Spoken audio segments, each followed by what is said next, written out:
Let's see what we got here. We got some mushrooms, we got some tomatoes, we got some scrambled eggs, really delicious piece of toast with just the right amount of butter on it. We got some bacon, we got some link sausage, we got some hash browns in the form of tater tots. I know some of us like them grits, gotta get them grits, but this is good stuff right here. What is a grit, anyways? I could be eating this every single day if my body would let me do it, but it won't. But this is some good stuff. You got some orange juice, you got some coffee, you got a nice weather in the morning.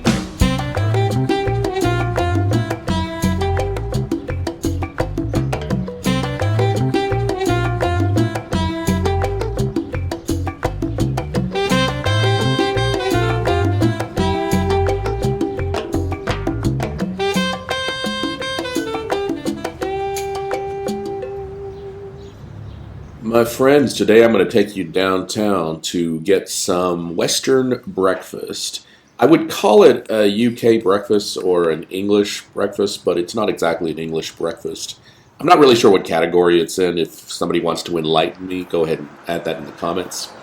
I know it's not exactly American breakfast, but it approximates it. It's close enough, gives me that comfort food feeling, and fills me up. I am not a breakfast person normally. I normally don't crave these things. But from time to time, I just want the delicacies of my people, so to speak. I actually had a few errands to run and decided to start the day off with a breakfast. I normally go to this Jolk place, but I was really in the mood for a Western breakfast. The coffee was great. This place, by the way, is called the Blues Bar Club and Restaurant, I think is the full name of the place. It's right down the street from the Pillar Shrine. As a matter of fact, the address is here. And it takes, like, literally from the Pillar Shrine about a 5 or 10 minute walk, which I'm ashamed to say I actually drove from here to the Pillar Shrine. Now, the reason why I did that was because I just didn't want to walk this road. It just kept getting more and more crowded. And if you've seen how the people of Khon Kaen drive, you would understand why you would want to stay off the roads. I mean, there are days where I'm dodging folks on the sidewalk. Would you look at that? Would you just look at that delicious arterial destruction?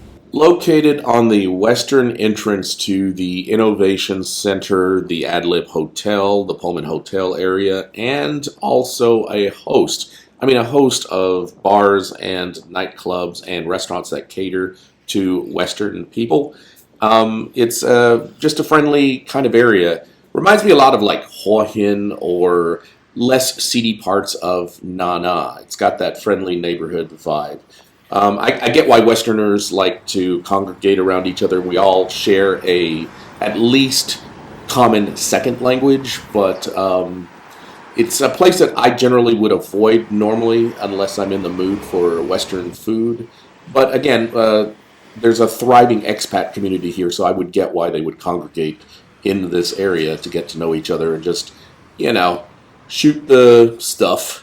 Next, I drive the extreme short distance to Chao Po Lak Muang, which means, Lak Muang means the structure, the temple structure that you see there. Chao Po being the name of the actual place. Chao Po Lak Muang, or the city shrine, is one of the most important locations in Khon Kaen. It is the only thing that really rivals the 9 stupa or the 9-story chetty called Wat Nong Wang. This is the only thing that kind of competes against that as far as the number of people who visit it on a daily basis.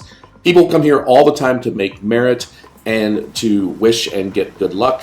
Thais are very, very, and I can't think of another word for this, they're very suspicious and superstitious type people. They believe in spirits and that the spirits can kind of really change and affect the way their luck goes. And they are very cognizant of that on a daily basis. So they take this very, very seriously. So you're going to see them making merit. You're going to see them doing a lot of prayers. And that's just the culture. That's the way it is. I personally pride myself on being a skeptic, yet I find myself gravitating to temples like this more often than I'd like to admit. So maybe I'm just a skeptic poser. Who knows? Aside from being a significant place to the locals, it is also probably one of the more Instagram-friendly locations within the city for you influencers, darling. You influencers who want to come and get the perfect shot. First, you got to strike that pose, you know what I'm saying? And then sissy that walk and all that good stuff. Yes, darling, this is the right place for that. I remember once speaking with one of my many British friends that because the Anglican Church is the official designated religion of England, I believe that's what he said, that it did not need to be so aggressive and competitive for your money and attention, whereas American churches have a very, let's just call it entrepreneurial streak to them. Why they don't pay taxes, I don't know. But yeah, that's the difference. My point here is Thailand's got a lot of places where like the temples are taking donations aggressively. This place is not one of those, but it is a place where you've got people selling lotto tickets outside of the temple itself, right there on the grounds, which I find kind of odd. The Buddha himself called fortune telling and lottos and things of that nature the dark arts, and he wasn't fond of it. He thought it was a waste of time because to the Buddha, luck doesn't really exist.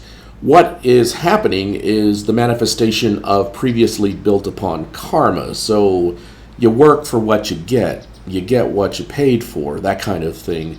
So I find it odd that these places exist outside of temples. It's not a critique or a criticism, it's kind of weird, you know what I'm saying?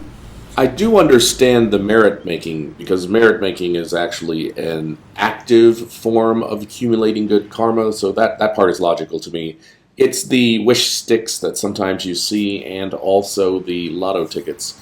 That is predicated on luck, I guess, or maybe their mentality is because they're making good merit that they have earned the right to win the lotto. I'm going down a corn maze here, I think, or a rabbit hole that I cannot dig myself out of, so I'm going to stop while I am ahead.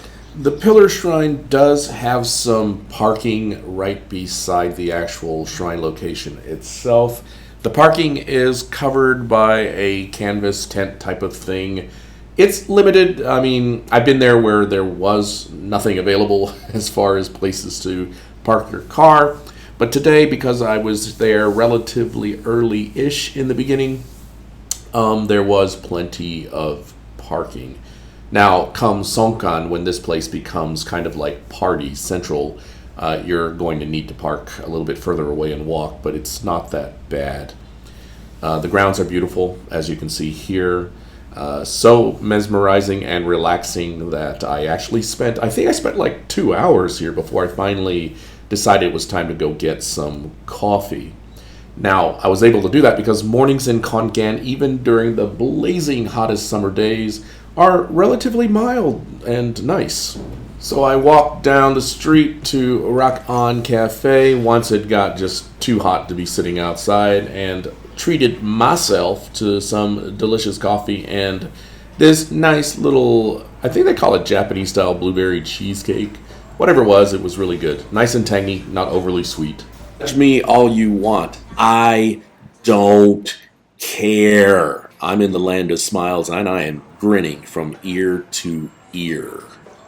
If you enjoyed this video, please like, comment, and subscribe. Once again, I love you guys. I appreciate you guys, and I wish you all the best in life. Hopefully, you're going to have a great Songkran. If not, have a relaxing Songkran. I'll see you around. See you later.